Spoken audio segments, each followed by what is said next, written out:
Welcome to Fantasy Sports Today here on SportsGrid. I'm Craig Mish along with George Kurtz as we get you ready for the upcoming week in fantasy football, chasing the playoffs, chasing next season.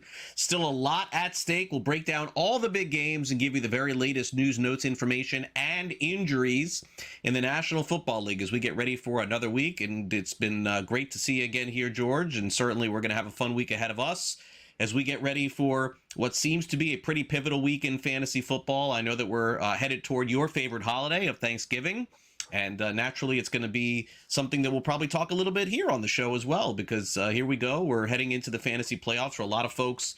Next week could be the last week. For some, it's the following week as well. And then we get into championship time here, and I just wonder how many out there are going to be raising the trophy for a fantasy championship at the end of the season.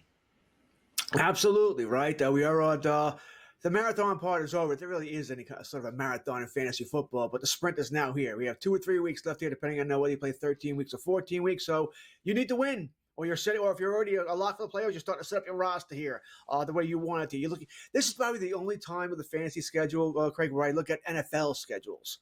You know, to say, okay, what team in the NFL might have a good fantasy schedule in weeks 14, right, 15, 16, or 15, 16, 17. The only time I really look at that, where I think that could be important here. So that's how I'll try and set up maybe some trades I'm trying to make. Most trade deadlines, by the way, also come to fruition on Wednesday night.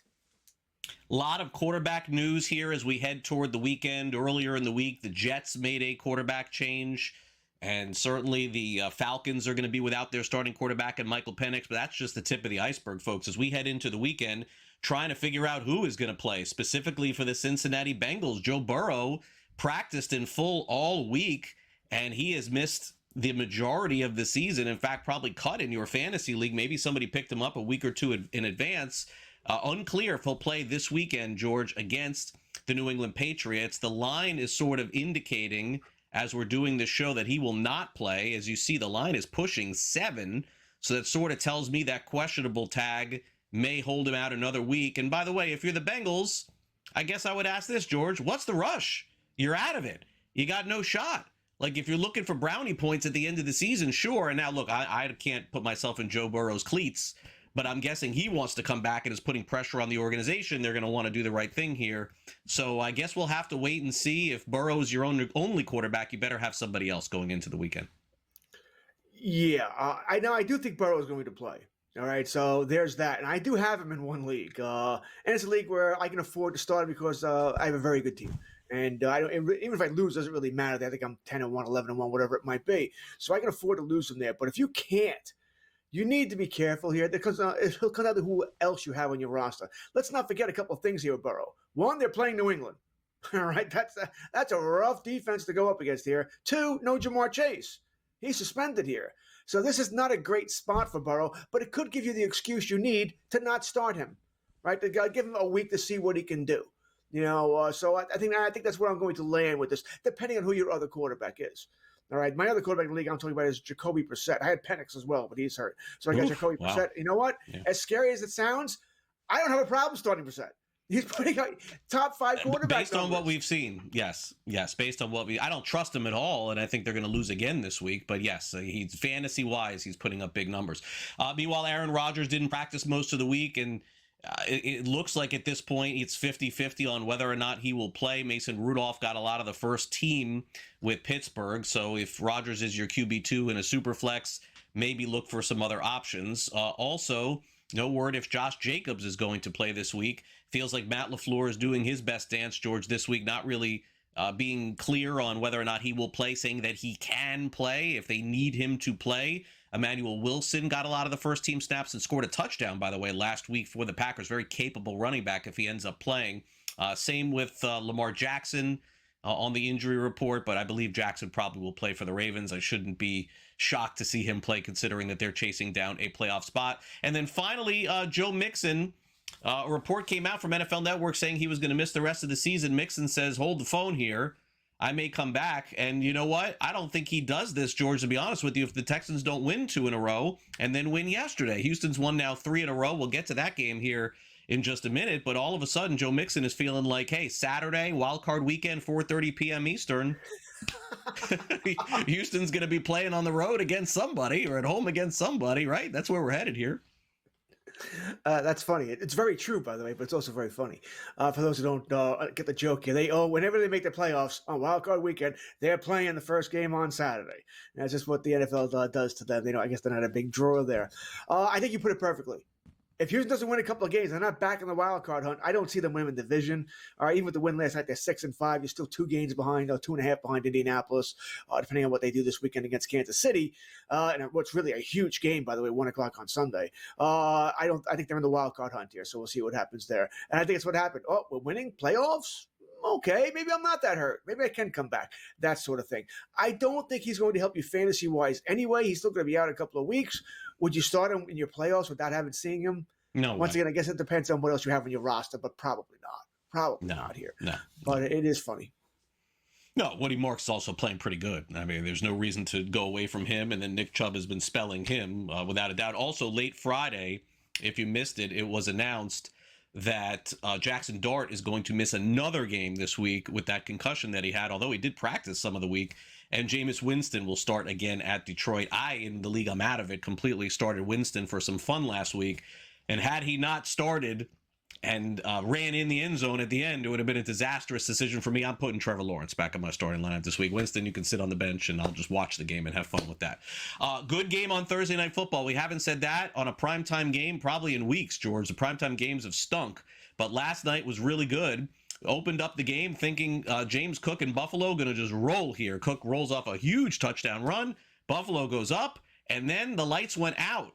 Houston sacked Josh Allen 8 times in this game. Cook had a huge game, but he was the only one in this 23-19 loss. It was the worst fantasy game for Josh Allen this season. Yes, they got crushed by Miami a couple of weeks ago, but he put up some massive fantasy points.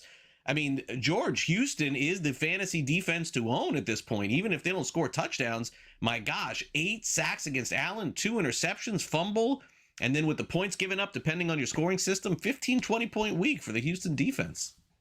Yeah, they were fantastic last night, right? And they did have a touchdown. It was called back on an illegal block, which, by the way, was an illegal block. Not the most obvious one you're going to get. But that defense, they showed last night why, if they do make the playoffs, if they do play at 4:30 on Saturday on Wild Card Weekend, they're going to be a tough out. That's a legit defense. That defensive line will get after you. Daniil Hunter, Willie Anderson, and friends there. And the secondary is good, too. Linebacker. I mean, this is a good defense. The offense, yeah. I don't know what you're going to get with C.J. Stroud next week. I don't. No, I really have no clue. Maybe he plays well. Maybe he doesn't there. The running game, Woody Marks is solid, but nothing spectacular here. And it doesn't matter if Mixon comes back to him. It's an average running back group here. Collins is really the guy there, but he's got to get the quarterback to get them the ball. So it's going to rely on that defense. If they're going, there's a reason they're going to play at 4:30 on Wild Card Weekend because they're boring. They're going to have to play boring football here. But it's a defense no one's going to want to play, Craig, if they can get in. I think right now they're about a half game out of a playoff spot. Right. I think I saw the percentage is like 40% chance for them to make the playoffs. It's basically, I think what it comes down to is them or Jacksonville. To me, that's the way that I see it. I don't think both are going to get in, but I definitely think one of them is going to get in. Khalil Shakir, real quick, let's hit on him. He was worth starting yesterday only because of what he did late. 8 for 110 on 10 targets. I think he was the one that was part of that 4th and 27 that Buffalo converted. So that was the only... Yeah, that was the only exciting play of the game. If you have Josh Allen this week, you're probably taking an L, I'm going to guess, in fantasy. This was his worst week of the fantasy football season. So plenty more to come here on the show. As you see there, Josh Allen will hide your eyes on that start. It happens. 1 out of 13. You can't be upset with Josh Allen. He's so good. George and I will be back with more fantasy sports today, getting you ready for the week ahead. We'll take a look at the waiver wire, the fantasy football matchups, and everything that we have been doing since back in August, talking fantasy football with you. We roll on next. Don't go away.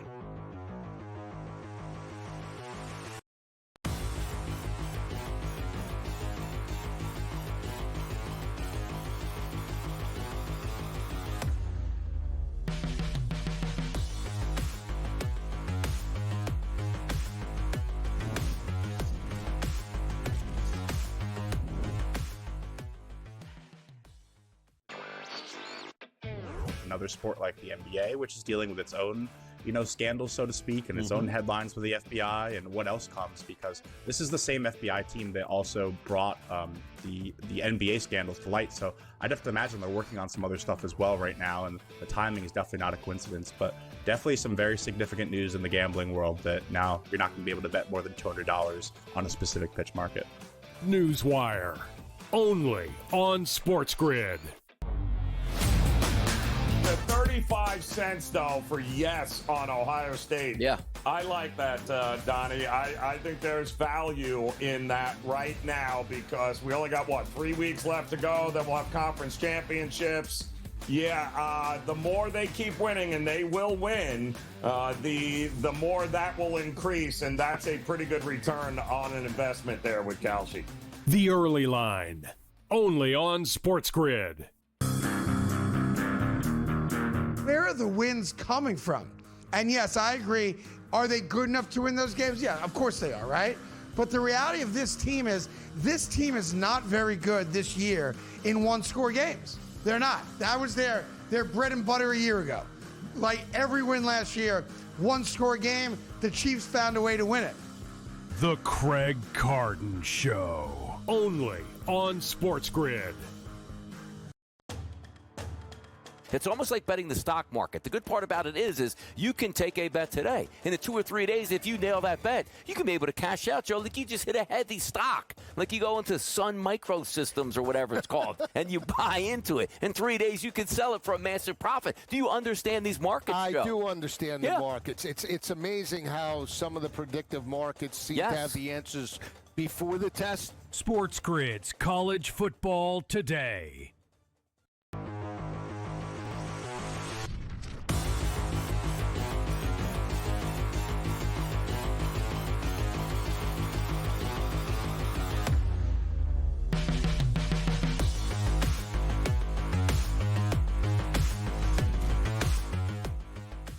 Welcome back to Fantasy Sports Today here on SportsGrid. Some big decisions to be made this week. Not a ton of bye weeks, so you're going to have an opportunity pretty much to play your guys if you want. So we're going to play a little game of start or sit, and we're going to start off with the running back position in fantasy football. We'll hit on Dallas and Las Vegas. We got Javonte Williams of Dallas going up against the Eagles this week. Williams has had a surprisingly good season. And on the flip side, George, I do wonder what this rookie running back class is going to do for the future, because it has been, would you say, George, pretty much an unequivocal bust? I know everyone's jumping up and down about Travion Henderson, and I get it, but I mean, it took 10 weeks, right? And RJ Harvey, it took 11 weeks, right? And Ashton Genty, he had I'm not saying Genty's bad, but he had 3 weeks of the season. So Genty plays against Cleveland. I mean, I guess you got to play him because you probably don't have anybody better, but this is the worst matchup possible that you would think. I got to tell you, George, there's a guy in college. I don't know how closely you're watching to this. His name is Jeremiah Love. He's on Notre Dame, and he's better than Genty is coming out of college. I wonder, how high of a pick he's going to be and what we do with him in fantasy next year. I think he's going to be a first-round pick in fantasy football. Nothing against Genty, but this kid Love is better than Genty was. And I know that Genty's numbers are insane at Boise State. Love is a better player than Genty is, and I'm curious next year what's going to happen. I think we're getting into draft talk here, but you do wonder if Genty, and as you said, it's not all his fault. Their offensive line is putrid. Right? It's horrible. Geno Smith is awful.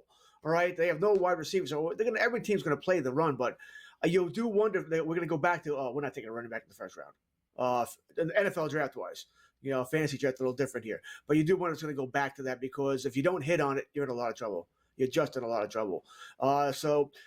As far as this question, Genty or Javonte Williams, I mean, you're looking for a touchdown deodorant here, right? And that sort of leans towards Javonte Williams, right? Better chance of him falling in the end zone than Genty. But I do wonder if the Raiders are going to do what we saw Monday night against Dallas. Yeah, I don't know if Genty's going to get more than 20, 25 yards on the ground. I just don't know against that Cleveland defense there. But they threw the ball to him a ton.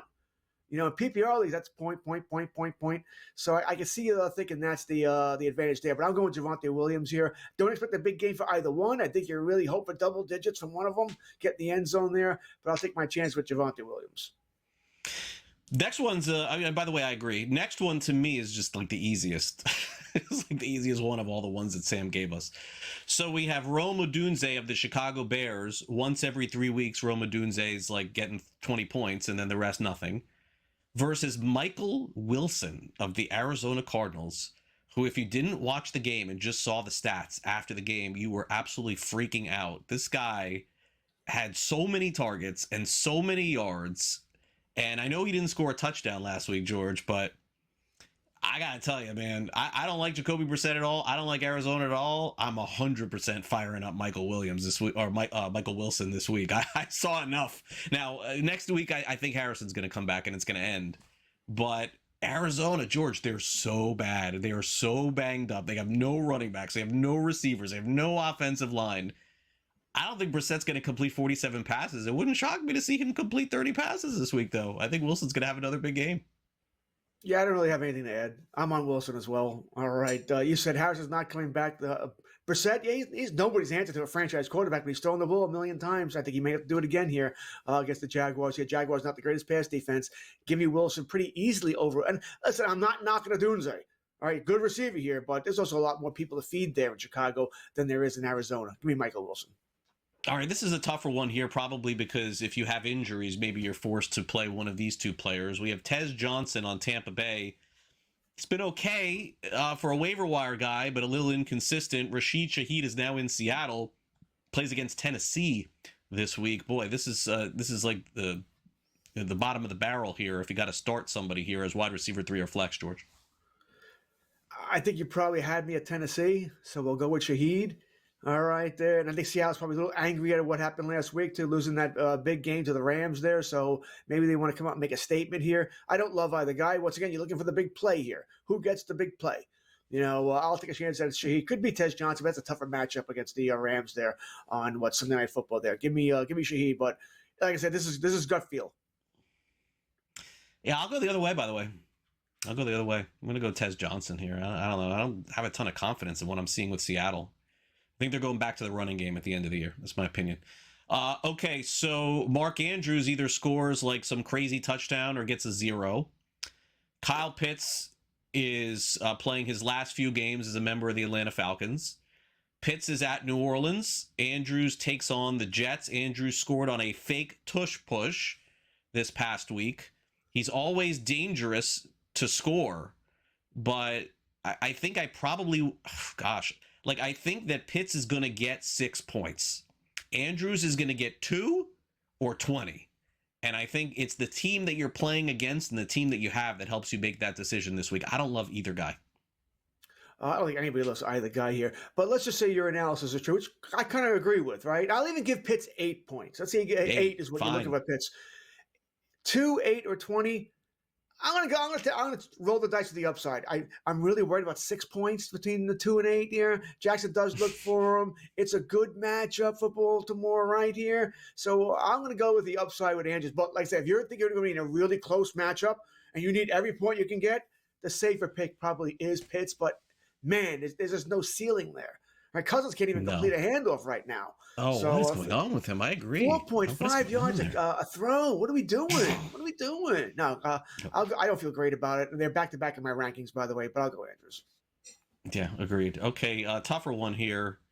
But actually, it is tough because Philly's defense is playing so good. Dak, that's the problem. Coming off 4 touchdowns versus Caleb Williams against Pittsburgh. And you know, the dynamic here, George, is Caleb Williams, you could see having 180 and no touchdowns, but you could see him rushing one in, you know, to make up for that. And that's kind of the thing here. I still lean Dak, though. Dak's numbers against the NFC East at home, 19-2.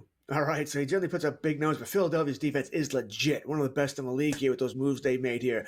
I'm going Caleb Williams. I think it's just a safer play. He's running the ball more now, too, right? Those big running plays last week were great. Plus, Pittsburgh's defense playing better. At home, Chicago, I think he'll have a better game, but it'll be close. Once again, I think Sam's looking at my rankings. These guys are back-to-back again. Good rankings for George. We'll be right back.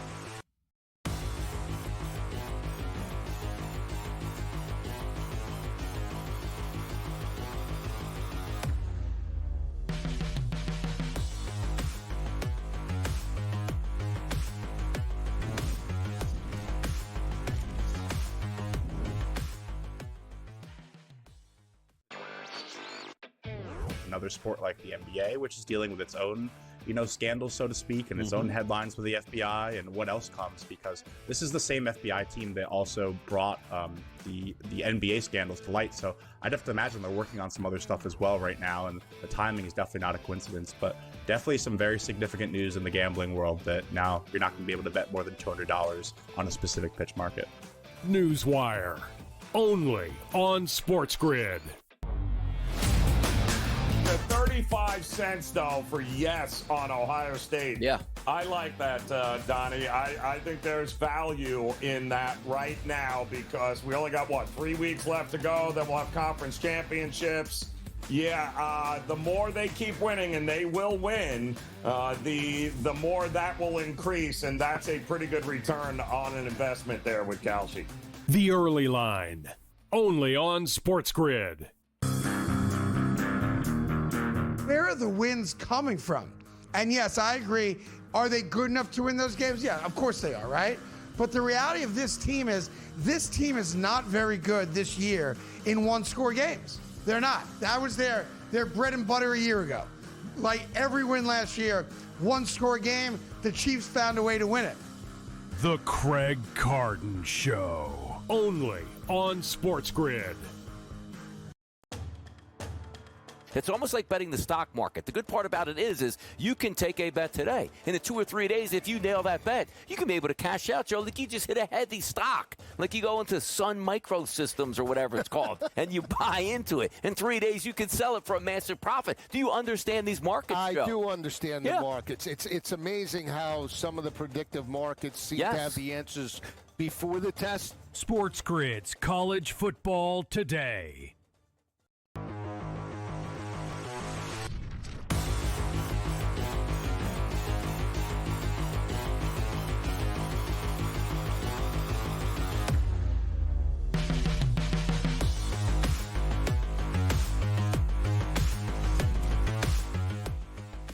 And welcome back to Fantasy Sports Today here on Sports Grid. It's a quiet week on the waiver wire in fantasy football this week. Not a ton out there, but for those of you who needed to make some emergency moves, maybe you had Josh Jacobs or someone else, here are some possibilities for you, all owned less than 40% in Yahoo leagues. We'll start off with Green Bay and Christian Watson, who is healthy and playing for the Packers right now, George, 31% owned. All of these numbers are just over the last few weeks, 17 targets, 12 receptions, 234 yards, and 2 touchdowns. Definitely Tucker Kraft being out is creating some new possibilities for some of the receivers, but the Packers offense, George, does not look great, and it still feels to me like we're in that same situation where is it Dobbs, is it Watson, is it Musgrave? I just don't know. So, for me, unless Dobbs, I know Dobbs was questionable throughout the week, but unless he is like out, I mean, you could pick up this guy, but I can't start him right now. Looking at the Green Bay injury report, this is hilarious. Watson, questionable. Dobbs, questionable. Golden, questionable. Wicks, questionable. Savion Williams, questionable. Bo Melton, questionable. The only healthy wide receiver they have is Malik Heath. And I almost thought he said Malik Health. I mean, they're all going to play, right? I don't think any of them's going to miss the game here. And you're sort of right. You're hoping if you pick. I think Watson's the best of them, Craig. I think he is the best wide receiver. And NFL-wise, fantasy-wise, you're just guessing. It's an okay matchup against Minnesota. Minnesota are a good defense, but you can throw on them if Love has time. Remember, they're going up against the Flores there who blitz. He's blitz, Mr. Blitz. He's coming after you. But Love's numbers against the blitz are very good. So he does handle it well here. If I had to choose one of these guys of Green Bay wide receivers, it would be Watson. But I would hope I have something better on my fantasy roster. Because you're probably starting if you have him, but I'm not dying to have him, though. The running back position in Jacksonville is pretty clear cut. Etienne has actually had a really surprising, solid season. Another good week last week. But Bashal Tutin, every once in a while, when they get near the goal line, they take Etienne out. So he's got that 4 touchdown number there you see on the board. And I think, George, that's all you could really hope for because Etienne is more or less the guy. So barring an injury or a goal line carry, Tutin is not startable, but a good, pretty good handcuff. Actually, if you have Etienne, maybe you should own him. You probably should. Now, there are a lot of running back injuries this week. And you sort of play in the game, if you have a choice. If you picked up Tutin to come yourself for Josh Jacobs, right? He may not play. Okay, fine. You may have to make that decision. on Sunday morning, depending on if Jacobs is going to be active. By the way, I do think Jacobs plays. His history tells you that there's a lot of times, I'm all banged up, I'm not practicing. Those are boom, he plays, and he is practicing anyway in a limited fashion. I just have a funny feeling Jacobs goes here. They're playing Arizona, all right? Not much for defense there. I can make an argument for Tootin, especially if you're one of those guys who are hurt. There are a lot of running back injuries throughout the league here, so I can sort of make that argument there that Tootin, good chance for a touchdown this week. Maybe not a lot of carries, but he's playing Arizona. Good chance he's going to hit pay dirt. The Buccaneers running back situation is perplexing. So we knew Bucky Irving at the beginning of the season was the guy. That lasted all of 3 weeks. Rashad White came in, as he has in the past, George. He was eating up all the touchdowns. He seemed to get a lot of carries. I mean, George, does it seem to you like Rashad White's getting tired because he's just not putting up those same numbers, and Sean Tucker has come in with fresh legs? He's got 5 touchdowns already on the season. He was the guy last week. Bucky Irving is out this week.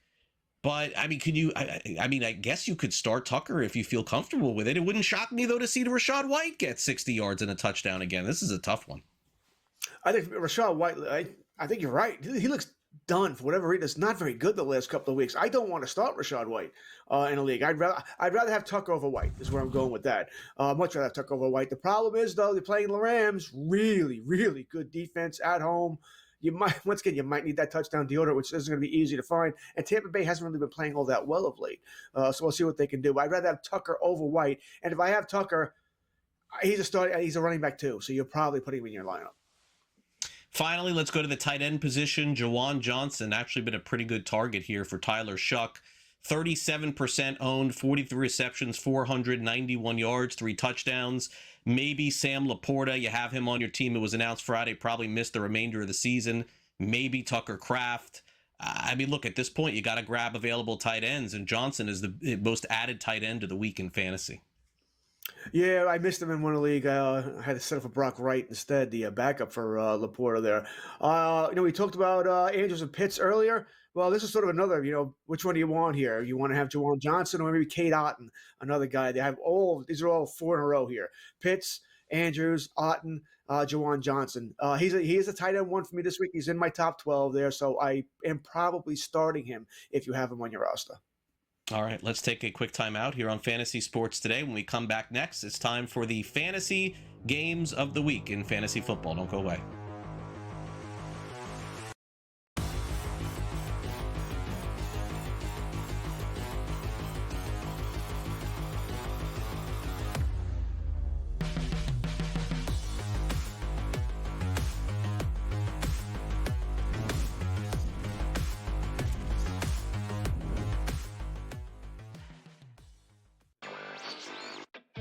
Another sport like the NBA, which is dealing with its own, scandals, so to speak, and its own headlines with the FBI and what else comes, because this is the same FBI team that also brought the NBA scandals to light. So I'd have to imagine they're working on some other stuff as well right now, and the timing is definitely not a coincidence, but definitely some very significant news in the gambling world that now you're not going to be able to bet more than $200 on a specific pitch market. Newswire, only on SportsGrid. The 35 cents, though, for yes on Ohio State. Yeah. I like that, Donnie. I think there's value in that right now because we only got, 3 weeks left to go. Then we'll have conference championships. Yeah, the more they keep winning, and they will win, the more that will increase, and that's a pretty good return on an investment there with Kalshi. The Early Line, only on SportsGrid. Where are the wins coming from? And yes, I agree. Are they good enough to win those games? Yeah, of course they are, right?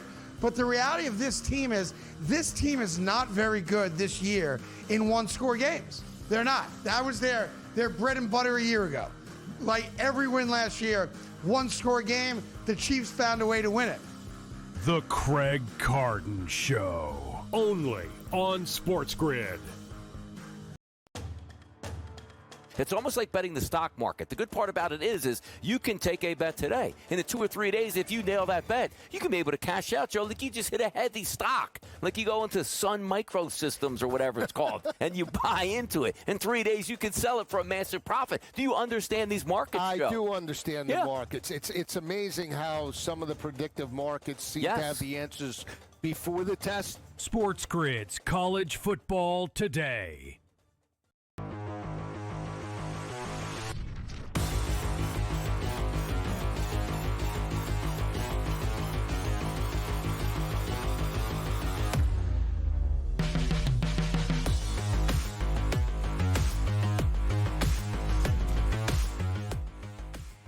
All right, welcome back to Fantasy Sports Today here on SportsGrid. Time to take a look at our fantasy football games of the week. And could it be the return of Joe Burrow to the Cincinnati Bengals? Man, this could have been a really high-scoring game. If so, we still don't know as we're doing the show, by the way, here. And let's be honest, Jamar Chase is suspended. So I guess, George, the question is, can you start a second receiver on the Bengals this week? We know you start Drake May on New England.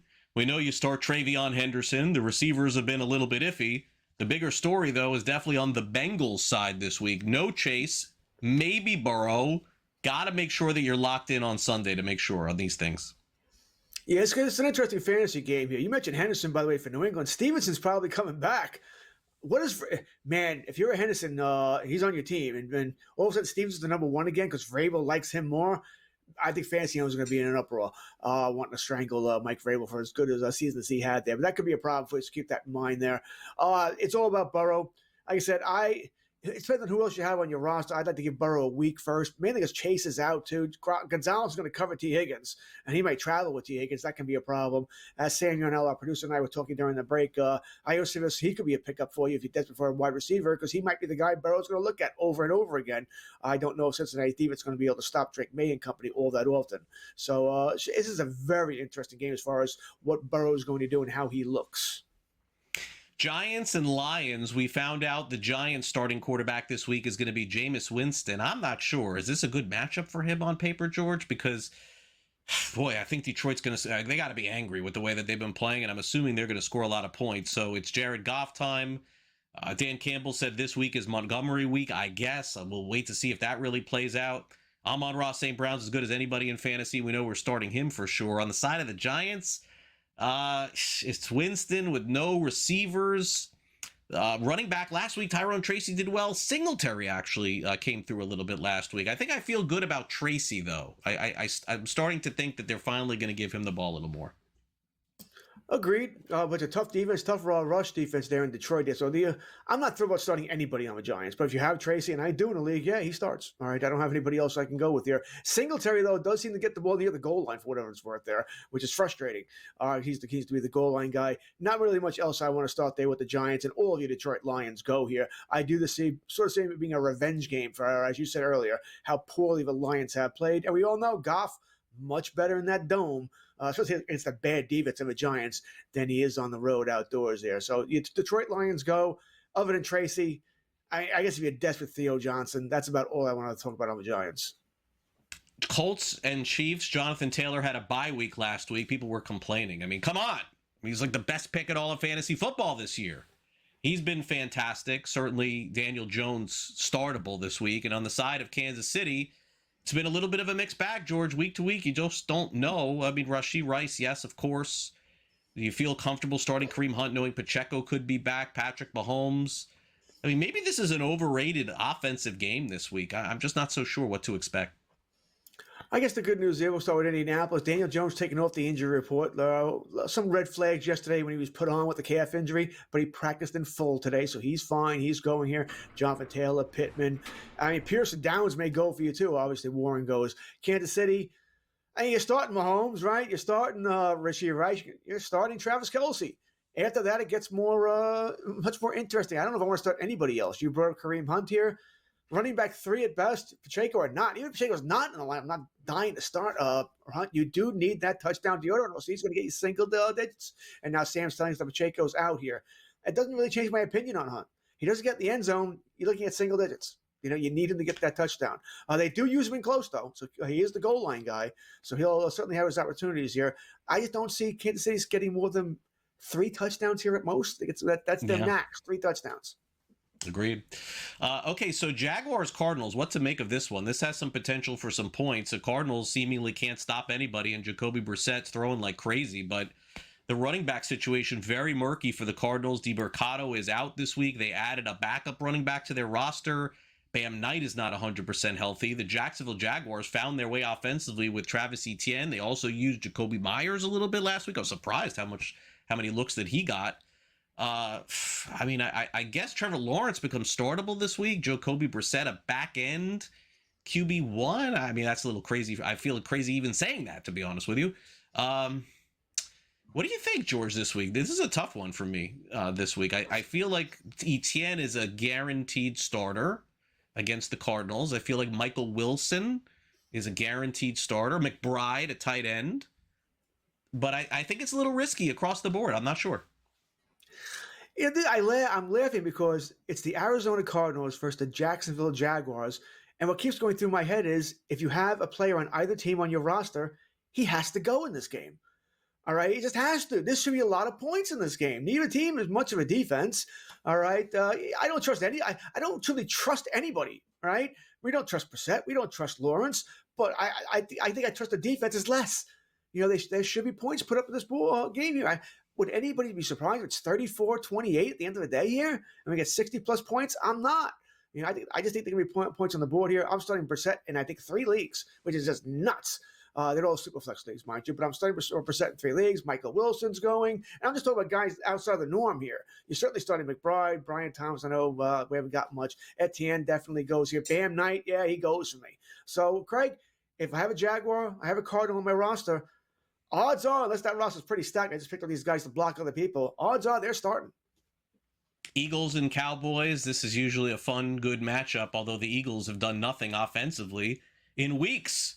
A.J. Brown says, don't look at me, look at Saquon. Saquon, look at him. My gosh, their offense has just gone in the toilet this season, but they keep winning, and the Eagles are like favored to win the NFC. As far as Dallas is concerned, both receivers, Pickens, CeeDee Lamb, both doing a good job. Williams is startable, so is Dak. I just can't figure out the Eagles, George. I feel like A.J. Brown and Barkley and Hurts and Smith are those guys that you're still playing every week. You're just like, all right, I'll get my 3 points if that's what happens, and then you just keep getting your 3 points. I feel like you have to just keep doing it.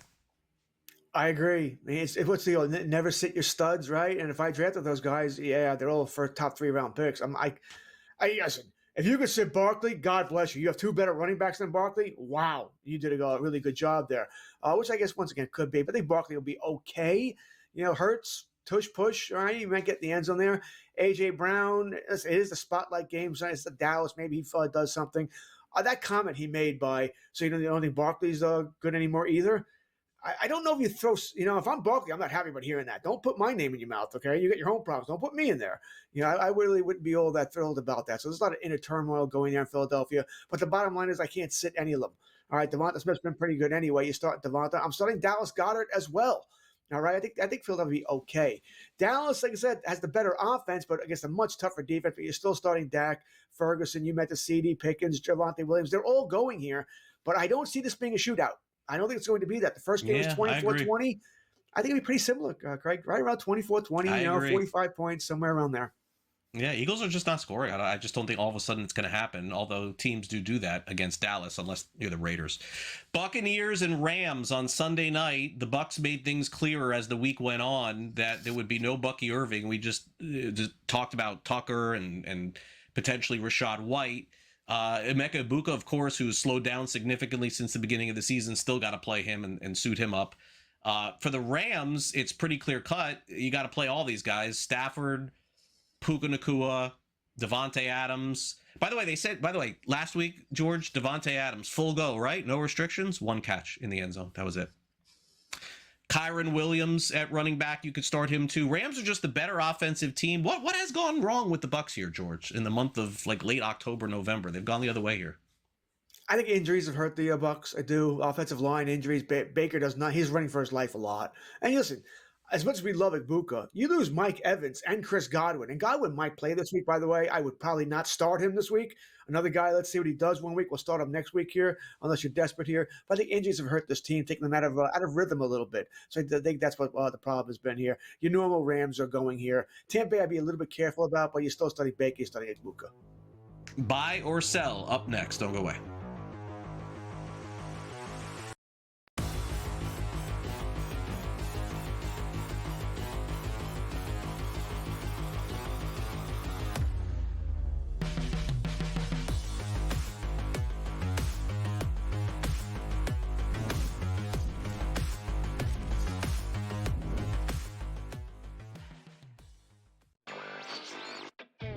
another sport like the NBA, which is dealing with its own, scandals, so to speak, and its own headlines with the FBI and what else comes, because this is the same FBI team that also brought the NBA scandals to light. So I'd have to imagine they're working on some other stuff as well right now, and the timing is definitely not a coincidence, but definitely some very significant news in the gambling world that now you're not going to be able to bet more than $200 on a specific pitch market. Newswire, only on SportsGrid. The 35 cents, though, for yes on Ohio State. Yeah. I like that, Donnie. I think there's value in that right now because we only got, 3 weeks left to go. Then we'll have conference championships. Yeah, the more they keep winning, and they will win, the more that will increase, and that's a pretty good return on an investment there with Kalshi. The Early Line, only on SportsGrid. Where are the wins coming from? And yes, I agree. Are they good enough to win those games? Yeah, of course they are, right? But the reality of this team is not very good this year in one-score games. They're not. That was their bread and butter a year ago. Like every win last year, one-score game, the Chiefs found a way to win it. The Craig Carton Show, only on SportsGrid. It's almost like betting the stock market. The good part about it is you can take a bet today. In the 2 or 3 days, if you nail that bet, you can be able to cash out, Joe. Like you just hit a heavy stock. Like you go into Sun Microsystems or whatever it's called, and you buy into it. In 3 days, you can sell it for a massive profit. Do you understand these markets, Joe? I do understand the markets. It's amazing how some of the predictive markets seem to have the answers before the test. SportsGrid's College Football Today.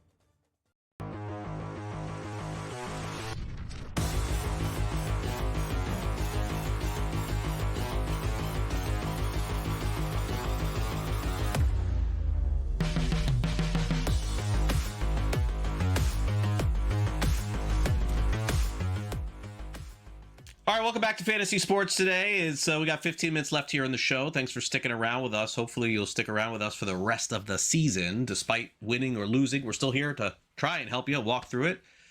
All right, so we're going to end the show here with some questions surrounding Thursday Night Football, Drake May, and we got some other topics to cover as well. It is a little game of true or false, but we call it buy or sell.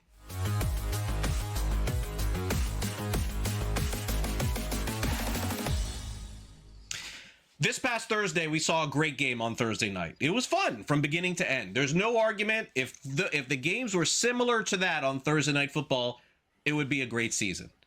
But let's also call it how it is. It has not been a great season for Thursday Night Football. In fact, we've had probably 10, 11 weeks of it. We've probably had 4 or 5 good games, including last night, including Thursday night. Thursday night was good. Buy or sell. Thursday Night Football should end after Week 10, George. You're going to buy or sell this? Now, as a fan, I enjoy Thursday Night Football, right? As a fan, right? Because, hey, it's a football game. We all love football, standalone game. And one thing I'll give them credit for is remember back in the day, the Thursday night games were like, oh my God, between two teams that were like, 1-8, and you didn't want to watch. They do a better job of making the games more competitive now. That being said, they're unfair. All right, the home team always has an advantage here because it's too short a week. It's not healthy for the players. You'll never be able to convince me otherwise here. The NFL will tell you, oh, stats tell us, no, it's not more injuries. And that's all BS. All right. Should it end after Week 10? In a perfect world, there probably should be no Thursday night games. Should it end after Week 10? Sure, I'll buy this, but it's not going to. There's too much money here. It's never going to end, all right? They're going to have it forever. You're lucky there's not a Friday, Saturday schedule as well, and there's some laws involved there as to why there's not. The NFL is going to have a schedule or for any day they can get here. It's all about money here. And if the players don't want it, by the way, you're going to realize, well, you're going to lose a significant chunk of revenue out of your salary as well here. Right. So I'll buy this, but it doesn't matter. It's not going away. Yeah, I mean, George just basically said everything that I was going to say, so... What is the reality? The games, so of course I'll buy it. The games are not good. Generally, the home team has a big advantage. If not, the teams are not prepared to play on Thursday night. Yes, there have been some upsets and some underdogs winning. We saw it Thursday night. But the quality of play on Thursday is lower than what it is on the weekends. And there's no end in sight to it because of what George said, the money. That's just all that matters. If Amazon Prime doesn't take it, Netflix will take it. If they don't take it, Apple will take it. If they don't take it, somebody else will take it. I don't know. Hulu, I don't know. You make it up. Someone will. So it is not going away. And, generally speaking, I'm excited every week when the games begin, and then I forget, and then the games usually stink, and I'm like, oh, gosh, this game wasn't good anyway. So George is right. Not going away because of the money. All right, Drake May is having an MVP caliber season. His main competition appears to be Matthew Stafford, right there for the MVP of the league. Drake May this week goes against the Bengals. He'll throw for 300-plus yards this week in Cincinnati. George, you going to buy or sell? He'll have a great fantasy game. Bengals are the third worst or third best, depending on how you look at it. Fantasy defense against quarterbacks, right? They give up a truckload of fantasy points there. Does he get 300 yards? I mean, he's got a good shot at it. The game could be a blowout. Maybe he's not playing much in the second half. They're just running the ball to Henderson and Stevenson here. I mean, I would probably sell this. I'll go under 300, but it could be over. He's going to have a great game here. Does he get the 300 mark? That's really what it comes down to here. Like I said, maybe in the second half they don't have to throw as much here because they're up big. Yeah, I am going to sell this. I'm going to sell this also with George. I think probably 240, 250. If Burrow plays, I think it may go over. I mean, George is sold on Burrow playing, and maybe next week I'll come back and say, George, you were right. I am not. I'm looking at this point spread and thinking it's Flacco. I mean, how is New England 7-point favorites in Cincinnati with Joe Burrow starting for Cleveland? That can't be. So I am going to sell. I think it's less. I think it is a game that New England wins. Okay, Seattle's defense has been really good this season. It's their offense that seems to be going the other way. We know the Browns' defense is great with Myles Garrett, who, by the way, popped up on the injury report I noticed on Friday, being ill. I'm guessing he will play. The Seahawks' defense will score more fantasy points this week than the Browns will. Who do the Browns play? The Raiders. Buy or sell? I mean, it's Myles Garrett, sack. Seattle's defense is really good, by the way. You think about how well they played last week against the Rams, even though Donald was throwing interception after interception after interception, they still kept them in that game. So I love both defenses here. This Cleveland's was probably the number one pickup defense this week. Seattle's playing a bad team in Tennessee as well. It's a good question. It's a good fantasy question here. And I've got Seattle in a couple of leagues here. I'll go Seattle because I have them. I didn't need to feel the need to pick up Cleveland, but it's going to be close here. It probably depends who gets the pick six, right? Who returns the fumble for a touchdown there. And I think one of them will here. Give me Seattle here, but like I said, I wouldn't be betting against Cleveland either. Sell.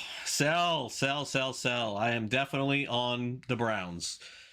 Geno Smith is going to start. Aiden O'Connell. Why in the world would the main reporters covering the NFL tweet out that Aiden O'Connell's been activated? Why does that matter? Does it mean, you know why it matters? Because they know he's going to play. That's why. Otherwise, you wouldn't even hear about this, George. Who cares? A quarterback has been activated off IR? They know, George. Aiden O'Connell's getting in the game. It's going to be ugly. Cleveland's defense is the play over Seattle, so I will go sell. Finally, A.J. Brown told the media this week, I'm not the only one who doesn't look as good as he has in the past. Look at Saquon Barkley, too. We should hang out together. Buy or sell, Aquan. That's a cool name. A.J. Brown will be on the Eagles next season. Buy or sell. This is easy, right? Yeah, I wonder if Howie Rose's starting to rethink that. Oh, maybe I should have traded him at the deadline. This isn't working. All right. If there's someone who could take this team apart here, it might just be A.J. Brown. He complains every win, lose, draw. He keeps complaining. I just think he's probably got some gripes. He's not getting the ball as much, but he's also not the same player. He's giving up on plays a little bit here. Bottom line is you're winning games. Be quiet here. Sell. He's definitely on someone else's team. Yeah, he's going to play for the Padres next year. He's a baseball player. Go back to baseball. Him and Kyler Murray are going to play together next year in Major League Baseball. All right, let's take a quick timeout. We come back next. It's the SportsGrid 60 Thanksgiving edition, our final show before Thanksgiving. We got to hit it up next. Don't go away.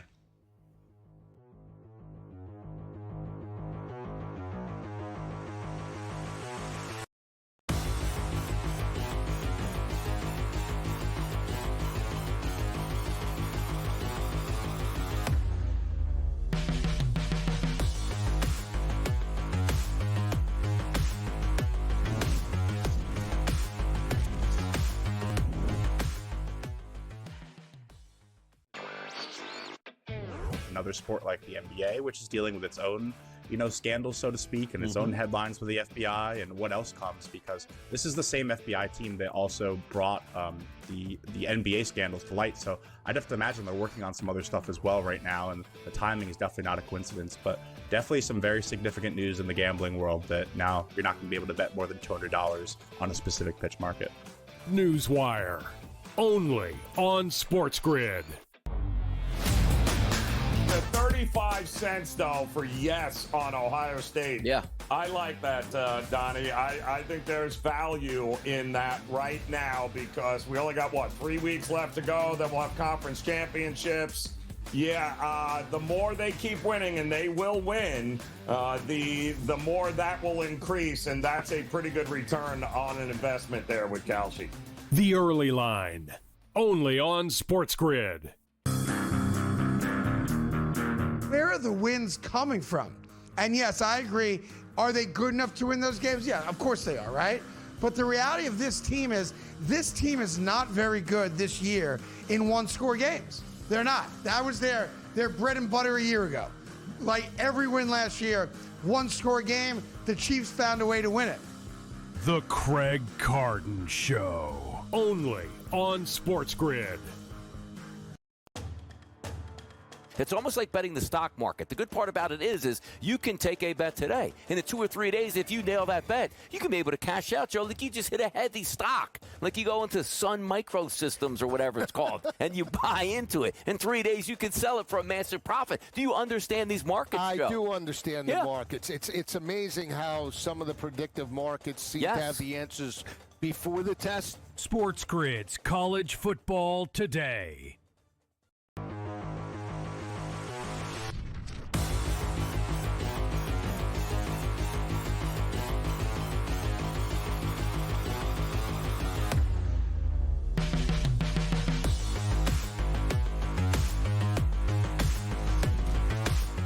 Fantasy Sports Today will be on the air next week, Thanksgiving week, but we're going to be on Saturday morning live for the first time this year because there are games Thursday and Friday. So we're going to recap all of those Saturday and then get you into Sunday.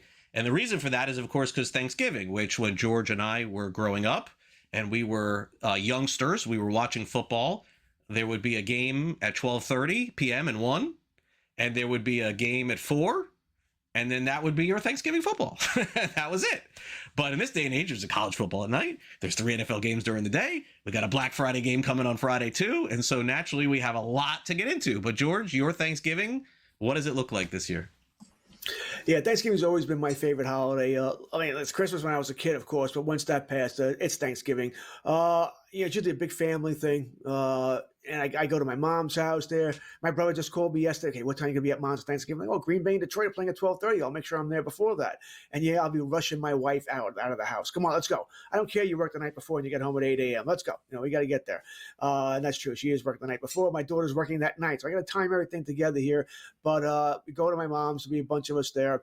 I'm hoping Patrick Mahomes does not make my turkey indigestible for Thanksgiving. And my mom knows damn well, if you want me to sit at the table, well, the Detroit game's going to end at 3:30, 3:45. The Cowboy game's going to start about 4:30. You got about a 45-minute window to get that turkey ready, and I'll sit at the table. If not, I'll be on the coffee table watching the game here. So love Thanksgiving. It's my favorite holiday. Family, food, friends, and football. I hope everybody has as good a day as I have, assuming the Cowboys can maybe beat Mahomes.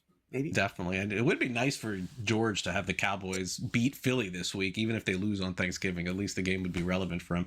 I'll be in my house Thanksgiving. I'm not working. Here at SportsGrid, they've been very cool to me through the years. I've never worked a Thanksgiving. I've worked every single Christmas for the last 6 years since I've been here at SportsGrid. That will not change. I'll be with you guys on Christmas Day, too. All right, let's wrap up the show today. It's time now for the SportsGrid 60.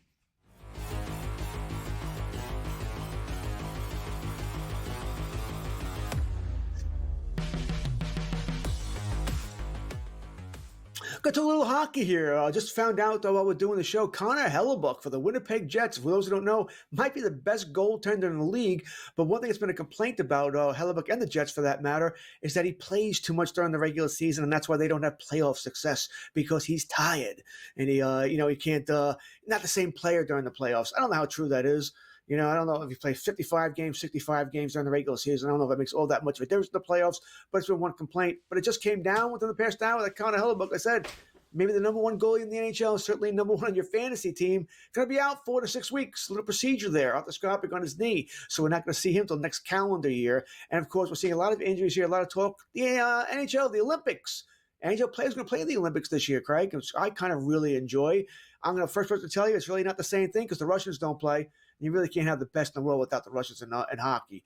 But I look forward to the Olympics there. And Hellebuck and a lot of other players should be healthy enough. I think that's why we're seeing some decisions we're seeing being made now. They don't care about the NHL regular season. They all want to be healthy for the Olympics. I want to end the show with something a little different today than we normally end with. So there's a young man at the young age of, I believe it was 21, passed away. His name was Bryce Dunlap. Why am I bringing this up here on the show? Passed away this past week. Bryce Dunlap, as it turns out, had a very serious medical issue and was unable to be saved by doctors. He ended up, his family did, he ended up donating his liver to former NFL great quarterback Bernie Kosar. And those of you who have been following Bernie Kosar's story, you know that he's had cirrhosis of the liver now for years. Almost had a donor about 6 months ago, didn't go well, and then all of a sudden had to be admitted to the hospital, was fighting for his life. And this family who saw this going on over the weekend decided to have this young man's liver, who, you know, obviously was going to pass away, donated to Bernie Kosar, who now seems to be doing very well. Still in the hospital, posting a lot on social media. But, you know, it's one of those stories where it's a tragedy for the family and a tragedy for the young man. And the family was able to save the life of somebody else. And it just so happens the guy happens to be a former quarterback in the NFL. So wanted to bring attention to that family for doing an absolutely incredible thing for Bernie Kosar.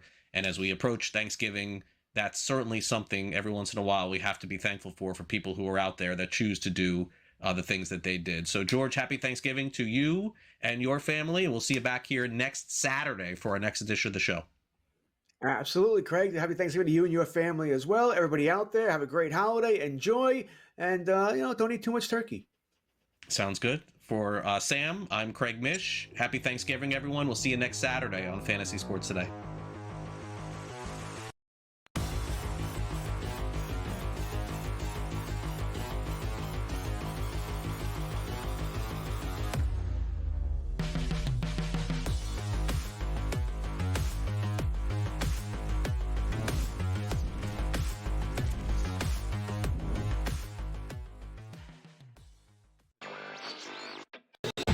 Ashton Genty has been hit behind the line of scrimmage more than any player in the National Football League. Yep. So you just gave him the ball in the end zone. Do the math. How's that going to work out? It's like what I said earlier. He got hit behind the line of scrimmage. He got tackled in the end zone. Yeah. Oh, they're terrible. But the thing is, Brady, you draft offensive linemen before you draft a star running back. Like they went backwards. In-game live only on SportsGrid. When I think of the European tour, these are the players I'm thinking of, right? So I understand why that they would be so frustrated by all this, but they also know that there are rules in place that, from a competitive standpoint, that if you're a member of this tour, like, you can't go join a rival tour. Like, there's rules in place, just like in any other business. The Smiley Show, only on SportsGrid.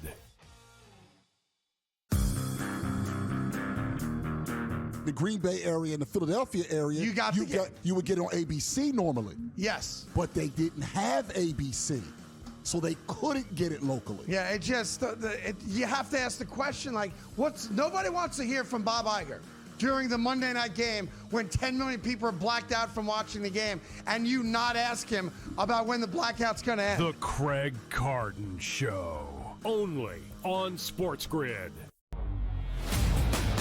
The 35 cents, though, for yes on Ohio State. Yeah. I like that, Donnie. I think there's value in that right now because we only got, 3 weeks left to go. Then we'll have conference championships. Yeah, the more they keep winning, and they will win, the more that will increase, and that's a pretty good return on an investment there with Kalshi. The Early Line, only on SportsGrid.